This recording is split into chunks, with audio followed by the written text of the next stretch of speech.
Welcome to another edition of Points of Interest, brought to you by the Lebanon Area Chamber of Commerce. My name is Paul Boucher. I am the President and CEO of the Lebanon Area Chamber of Commerce. And as we do each week, we present you with the activities going on in the Upper Valley for this coming week.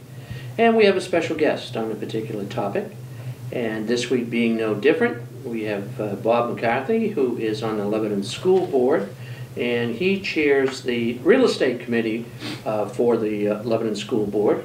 And we'll be talking about different topics and things that are going to be coming up on the ballot that's going to be affecting the school board activities and such this coming next week, actually. But before we get to that, some of the activities going on in the Upper Valley. We have on Wednesday in Enfield a guided snowshoe tour and hike, and that begins at the Enfield Shaker Museum, and the participants will walk along the historic Shaker Trail and then back to the big stone house for coffee and such to warm you up from that hike. We have on Friday a number of activities coming up. We've talked about this in the past where astronomy is getting to be a popular hobby, and Dartmouth always has open houses at different times to invite people up to look through their big telescope there. Well, we have one right here at Enfield on Friday evening of this week from 7:30 to 8:30 p.m. again at the Enfield Shaker Museum, and participants will locate the stars, planets, and constellation, and again go to the Great Stone House for to warm up from the cold night that you're going to be out looking at the stars. On Thursday this week, the monthly concerts at the Lebanon Opera House, sponsored by the Lebanon Recreation Department and Citizens Bank. This is at 7 o'clock to 8:30 this coming Thursday. Free concert, and it's the Buskers and Sweetgrass are the two groups that are going to be performing this particular week, and they are bluegrass type music, and so it's a free concert again on Thursday of this week, 7 to 8:30. On Friday also we have a concert in Canaan, and this is put on by the Mascoma Valley Regional High School groups, their concert band, their concert choir, their jazz and guitar ensembles will present a program called Showtime, and that is at the Mascoma Valley Regional High School beginning at 7 p.m. on Friday. Also in Enfield, busy times in Enfield, playing last week and again this week is Underneath the Lintel, and that's it's put on by the Shaker Bridge group, Shaker Bridge Theater, which is right on Main Street in Enfield, and that is going to run Friday and Saturday there. We have an odd event coming up on Saturday. New Hampshire Antler and Skull Trophy Club of West Lebanon. Didn't know one of those existed. Both Friday and Saturday and Sunday, I'm sorry, at the Fireside Inn. Game hunters are bringing in their best of their 4 trophies to be measured, displayed, judged, and then open house so people can see these. Again at the Fireside Inn, Saturday and Sunday, 10 a.m. to 6 p.m. Ava Gallery is having their open art studio beginning this Saturday at the Ava Gallery here on Bank Street. It's a self-directed art project for children with their caregivers, and that is at 11 a.m. to 4 p.m. at the Ava Gallery here in Lebanon. And those are some of the activities going on in the Upper Valley. Both Ava Gallery is a number of they've got their spring and summer art classes also and workshops. Registrations are now open, and you can call them to get into that. And we have coming up on March 22nd, we'll talk about it again a little later, an evening with Travis Tritt at the Lebanon Opera House, a solo acoustic show, and that is on Friday, March 22nd at 7:30 p.m. Here in Lebanon. With those activities this week, we invited Bob McCarthy to come speak to us pertaining to some issues that are going to be on the ballot for the upcoming elections. Now, elections Our next Tuesday, February 12th, if I get the right date, Bob, here in Lebanon. The hours are 8 to 7, if I get it right. Over in Ward 3, you're going to be at Lebanon College. Ward 2, you're going to be at the Methodist Church here on School Street. And Ward 1 keeps moving around. They're at Kilton Library, if I'm not mistaken, Kilton Library. So from 8 to 7 p.m. next Tuesday on the 12th of March.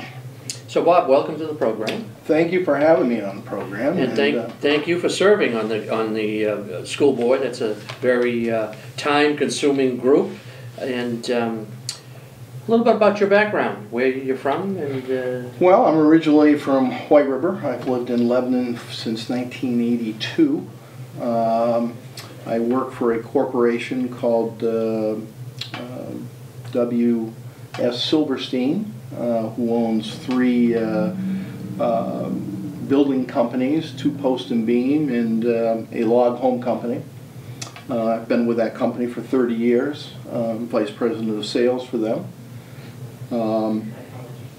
And we market log homes and we market post and beam homes worldwide.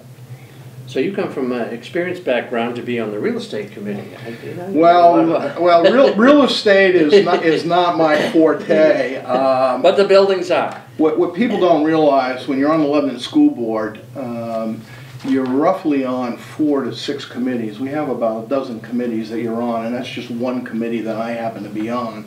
A former school board member, Mary Jane Thibodeau, who chaired that committee, stepped down after many years of service on the school board, and I got elected chair to that committee. So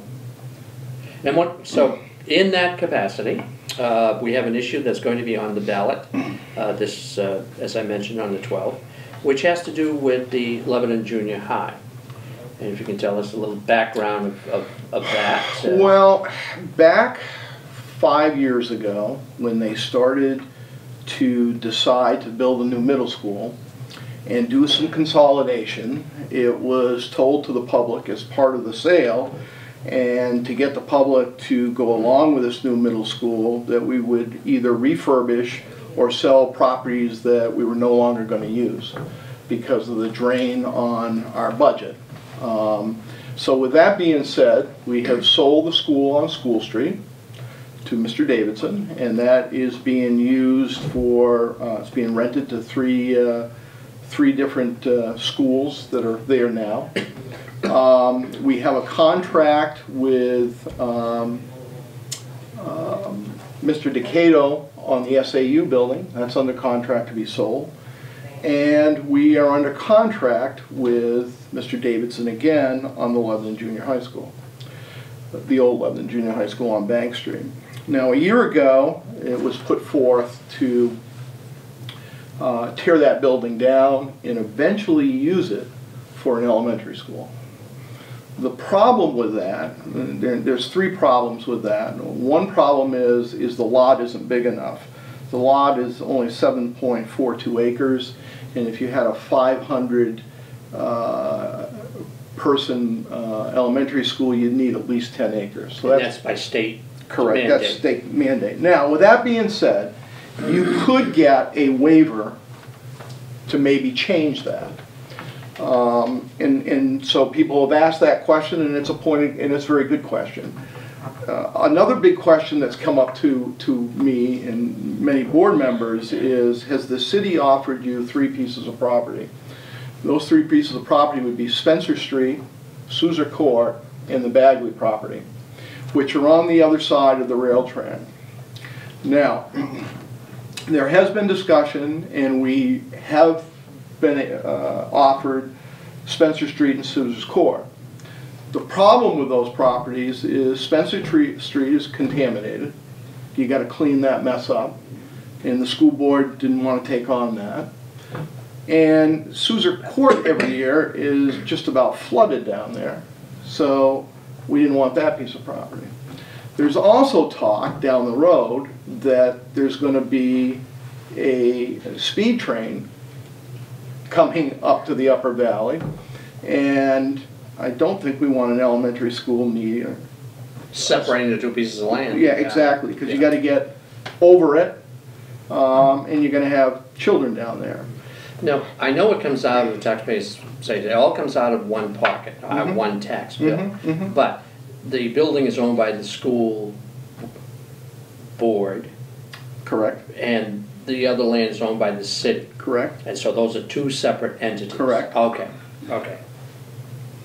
Now, with that being said, a year ago on the ballot, which was defeated, was to tear down that school. The public wanted us to refurbish it. So we went out looking for somebody that wanted to buy that piece of property to refurbish it.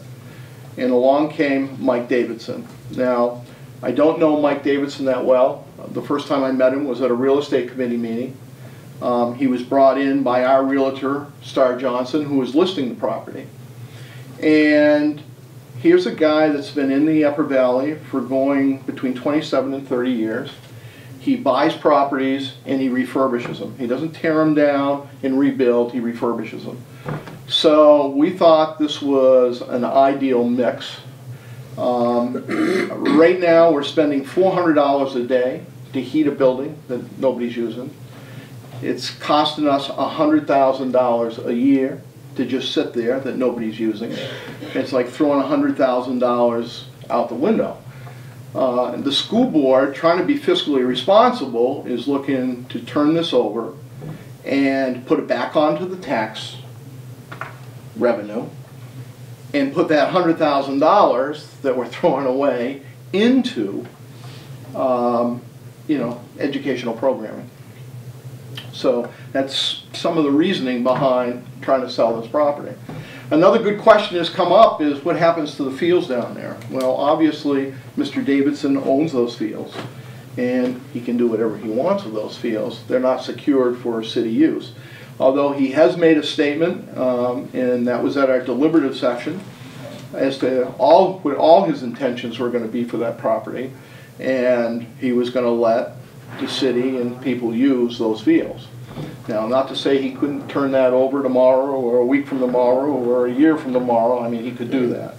But here's a guy who's been very responsible, and when he says he's going to do something, he usually carries that out. So being a local Lebanon resident, we thought it was a good fit, and that's why we've entered into a sales agreement with him, hoping that the voters are going to get out and vote to go ahead and let us sell this piece of property. Mrs. Davidson lives almost across the street from, he lives right in that neighborhood, so he'd be watching carefully who his neighbors are going to be too.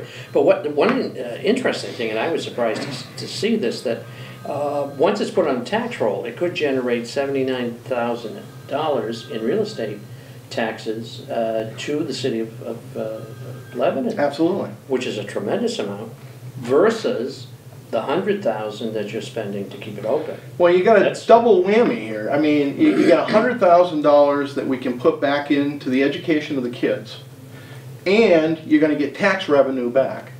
I mean, for me, that's a win-win. And as a school board member, trying to be responsible and be fiscally responsible for our community and the taxpayers that put me in office, I mean, I see no other alternative than to sell that piece of property, with the understanding that you can't build an elementary school on that property with the regulations the way they're set right now.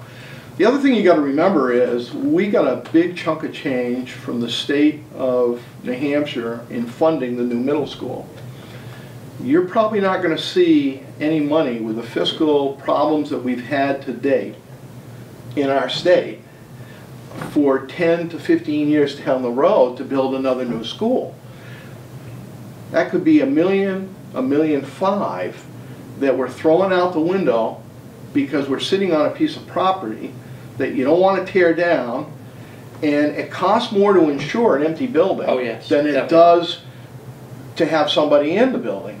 We're not in the real estate business to refurbish a building and rent it out. That's, you know, our job is education. So that was another reason why. Mr. Davidson offered us $1,000 more than what the asking price was.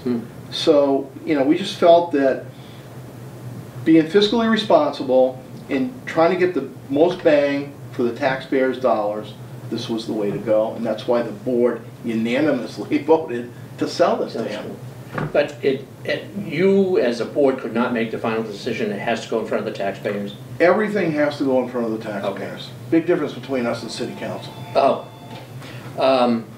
But there's two articles that were, one addresses the sale of the school, and the other one addresses the what you're going to do with the funds. And we haven't talked too much about what are you going to do with the funds. Well, it's going to be, the $851,000 is going to go towards the construction and renovations of any school buildings through our capital reserve fund. Excellent. So if things happen in certain schools, or, I mean, it's something, you need something every year. Yes, I mean, and the money's going to go back into what we need. We need it. Not adding any additional pressures on the taxpayers. And that's what we're trying not to do. And that's a good thing. Because, you know, buildings get old and need maintenance, and with that many people in and out every day, it really takes a beating. It sure does. And is there a the alternative, I guess, is where I want to go to this. If the taxpayers turn it down, the school board will be forced to keep it as is and continue the expenses that they are incurring. Correct. $100,000 a year. $100,000 a year, and so it'll be there. The building will be empty. Empty. Cost more for insurance. Cost more for insurance. And when you leave it vacant, it could deteriorate. Deteriorate, vandalism. There's a lot of things that can happen. Yeah. So that's kind of where we're at. Mike's looking to put some apartments in there, to put some businesses in there as rental property. He's looking to turn the gym into a rental property to be used like you would a hockey rink. You pay for ice time, you pay for court time. I see. Oh. So he's looking to clean up the area, repaint, and do the windows and re-landscape, get that trailer out of there, spruce that area up so it looks nice, it's inviting, and turning it into a generating business for himself, and back on the tax rolls for the city of Lebanon. It's huge. That I'm always concerned when I go by there. The what do they call it? Mobiles or whatever, the little trailers that because of the overflow of kids usually are rented. You usually don't buy those. Is the one I noticed the ones on Seminary Hill are gone. We bought those. Oh, those. Okay. We own all those. Oh, the ones on Seminary Hill were sold to Sharon Academy, up in Sharon, and they came and removed them, and we've cleaned up that area so that it's a little bit more attractive. Yeah. And that one you still own. Okay, so you own. Well, that would go with the school. Would go with the school. And he would either sell it or One of the things that we haven't talked about too much is when we just ran across it is Seminary Hill School. What's the status of that? Well, there's another big chunk of money that we're spending that the school is sitting there empty. There was a arts group that was looking to buy that and repurpose that and it be an art center of some type. They have fallen short on the funding so far. That building does need some work. The school board is looking at a couple of things. Obviously we are under contract and the SAU building has got to move. And we've got two choices right now, possibly three. But right now we have two choices. We've got either moving them into Sacred Heart School or moving them over to Sem Hill and rent out the rest of Sem Hill. I see. So that's what the discussions are on the board right now. No decisions are locked in. They've been doing pricing to get what it's going to cost on each move, and then that's going to be another big decision that the board's got to make is where are we going to put the SAU and what is the most practical and what's going to give us the best bang for our dollar. I think we all look at this, this has been a great board to be on. I'm starting my 4th year on the board. And this board's worked well together of trying to balance spending and getting the most bang for the dollar. I can say that regarding all my colleagues, no matter what position they sit on. I mean, we work very hard to put forth a responsible budget to the taxpayers. I'm just thinking, if you've got a purchase and sales on the old convent, as we've always called it, the SAU building, you got a person that you're going to make a decision pretty quick, because I'm sure the buyer is going to want in. Well, the closing on that is, I think, June, beginning of June. Okay. I think it's beginning of the June. So we've got a little bit of time. But we've got a lot to do. I mean, depending on which school you go into, there's a lot of things that have got to be done. We're working with Calvin, with the city on what we got to do, what we can do, what we can't do, to make sure that we're within code, so on and so forth. So our Finance Facility Committee, which thank God I'm not on, it has been weighing the stuff, and they'll be bringing a recommendation back to the board as to what would be the best fit and what's going to get the best bang for our dollar. So, be remiss if we didn't ask the question, how are we doing with the new middle school? Is that working out? Did things... Well, I'll tell you. I came into it a year after it started, and I happened to be on the building committee, who is the chair on that is Laura Dykstra. And we came in around $450,000 under budget with that school. And we're still tweaking things and adding things, but we're under budget, and we will stay under budget even when this committee is done. We've had to tweak some things, we've had to change some things. They're still working on the curriculum up there, but I went to a play the other night up there in the gymnasium/auditorium, and it was fantastic. First year drama club up there now, and it's exciting. It's a new building, it's bright, everybody seems to like it, the kids like it. I mean, it's a big building. And the morale is great. I don't know. I mean, actually, just with everything new and such. Yeah, that's another thing people don't realize. Each one of the board members is assigned a school that you're to partake and go and visit and see what's going on there. I usually spend 3 days a year at whatever school I'm assigned to, and I happen to be assigned to the junior high. So I worked with them 2 days on their budgets up there, when those come in front of the board, to try to save some time and help other board members understand their budgets and where they're at. And then I like to sit, if I'm going to spend 2 or 3 hours doing that, I might as well spend the day there and sit in on classes, which is a fun day. I was very impressed. We got some great teachers. We've got some great programming. Very excited. I mean, still some things that need to be done up there. The fields is coming in. Those aren't going to be used, I don't believe, until this fall. But overall, it's exciting. It's an exciting building, and it's great. I mean, they've done a wonderful job. And you got to take the hats off to our board for making sure that we stayed under budget on this. It's excellent. And it's one of the most energy efficient schools in all of the Northeast. Excellent. Are you burning pellets? Yes, we are. You are. We are burning pellets at the new middle school and over to Mount Leb. Yeah. And we're eventually hoping to be doing it at the high school and Hanover Street School. Excellent.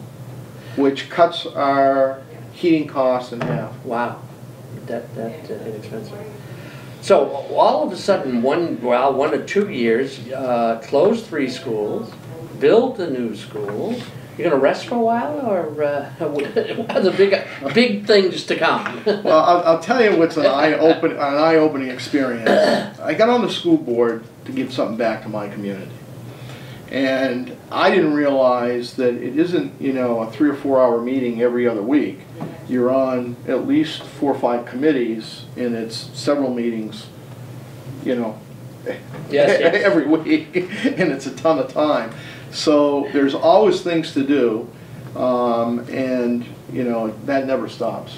But overall, I just hope people get out and vote, and they vote yes on selling the old junior high, so that we can move forward and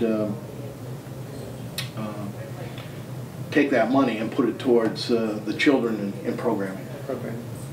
Well, Bob, we thank you very much for being with us today. Thank you for having enlightening me. us on this subject. And again, voting is on the second Tuesday of March, which falls on the 12th of March. And if you're in Ward 1, you're at the Kilton Library. You're in Ward 2, you're at Lebanon College. And if you're in Ward 3, I'm sorry, 3 is Lebanon College, Ward 2 is Methodist Church. Voting is from 8 a.m. to 7 p.m. on those days. And so get out there to vote. And there's also issues on the city side, zoning issues going on in there, so you'll have some referenda there to vote on. So until next week, when we have another exciting program, we'll be back.